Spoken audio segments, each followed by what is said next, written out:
Hey guys, welcome to the Faith Now podcast. I'm Cherish, and today is part one of a two-part episode that is called Winning the Battle Within. We're going to talk about not just striving to look good on the outside, but what it actually means to be spiritually healthy on the inside. We hope this episode encourages you today. Now let's go ahead and get into the episode. Here's Pastor Toby.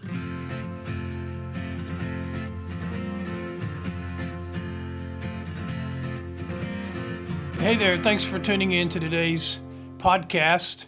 I want to talk to you about this title, this topic. Win the battle within. That's right. Win the battle within. How many of you know that real lasting change has to happen in your heart? Has to happen in your heart. Can't just be in your behavior. You really have to fundamentally change your belief system. That's kind of what the psalmist is talking about in Psalm 119 and 112. There aren't many chapters in the Bible that have 112 verses. I think the Psalm 119 is on record as the longest chapter in the Bible.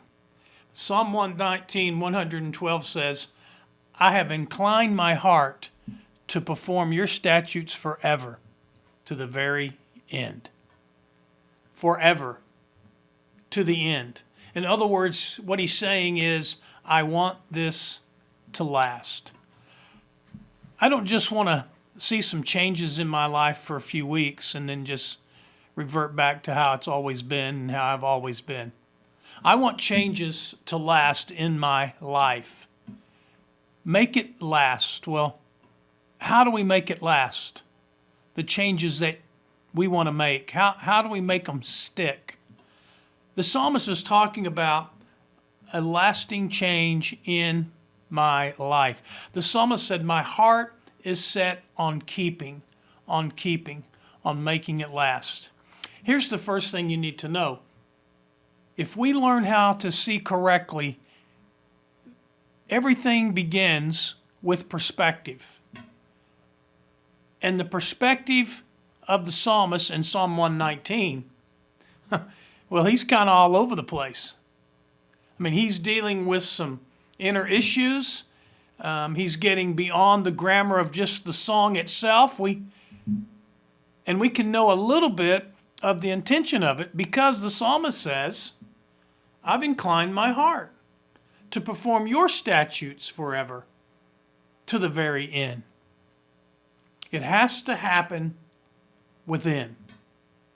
Not just the behavior, but the belief that drives the behavior as to change, or that change won't stay. I inclined my heart. Interesting choice of words, isn't it? If you incline something, then that means it was naturally not in that position. That means you had to act upon it in order to be oriented in a different direction. You understand what I'm saying? So, we don't incline something that's already upright. You don't incline something that's already upright. Must have meant that his heart was declined. And the problem with that, and listen, the problem with a lot of us is we go through life reclined. However we feel, that's how we act. And the psalmist says, I act upon my attitude and I incline my heart. Did you know that you're in charge of your heart? Did you know that? Don't say, oh, well, they just broke my heart. They just broke my heart. People broke your heart. They can't break it if you don't give it to them. You're in charge of your heart. So he says, I'm setting my heart in the direction of heaven. I wonder, is your heart set in divine direction today? Incline my heart. I don't think this is something that we can just do like one time.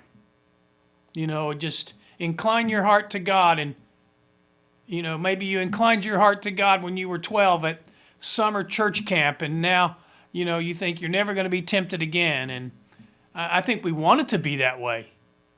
I think we want it to be like that infomercial, if you remember that infomercial years ago about that rotisserie Showtime rotisserie oven.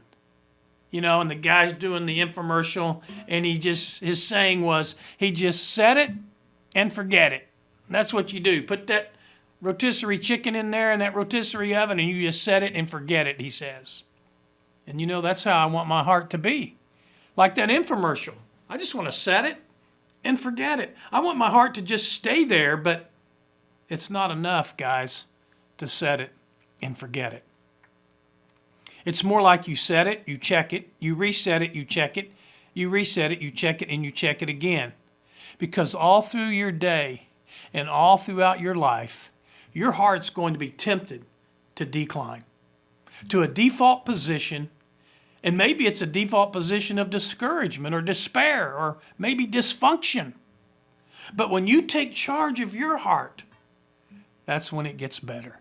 That's when life turns around. That's when life change happens. When you take charge of your heart. And I think that's what the writer in Proverbs was saying. Not just the psalmist that said that the writer of Proverbs said, guard your heart. That's where the issues of life flow from. When I went to see my cardiologist, many of you know I had a quadruple bypass several years ago. And my cardiologist I have to see every so often. And he's always checking my cholesterol, my LDL, my HDL, my triglycerides, my blood sugar, my A1C. And I told him, Doc, I feel great. You know what he told me? He said, well, you look great. And I was like, wow, Doc, thanks, man. It made me real happy. But then he said, I don't want you to be one of those guys that looks good on the outside and then one day you fall over dead from a heart attack. Because he said you can be blocked on the inside but still look good on the outside. Oh my God, I think that'll preach right there. Be successful on the outside and fall over. Be sexy and fall over. Be married and fall over. Get that promotion and fall over. Be religious and fall over. It has to happen in the heart. You can look good on the outside, but if the inside's blocked, if you're not winning the battle within, win the battle within. And it has to happen in the heart. And you know what? That's going to start with some habits. Your habits are going to create the condition of your heart. And I really do feel like God's going to help somebody, going to get your heart set on the right things and get your heart set in the right direction. But listen, it's going to require some habits. And these habits are all right there in the Psalms. It gives us to us right there in the Psalms. And I want to share them with you. 3 habits in particular. But I'm not going to do it on this episode. So you better tune in next week for episode number 2. And I'm going to tell you what the 3 most important habits you need in your life that will help you take charge of your heart.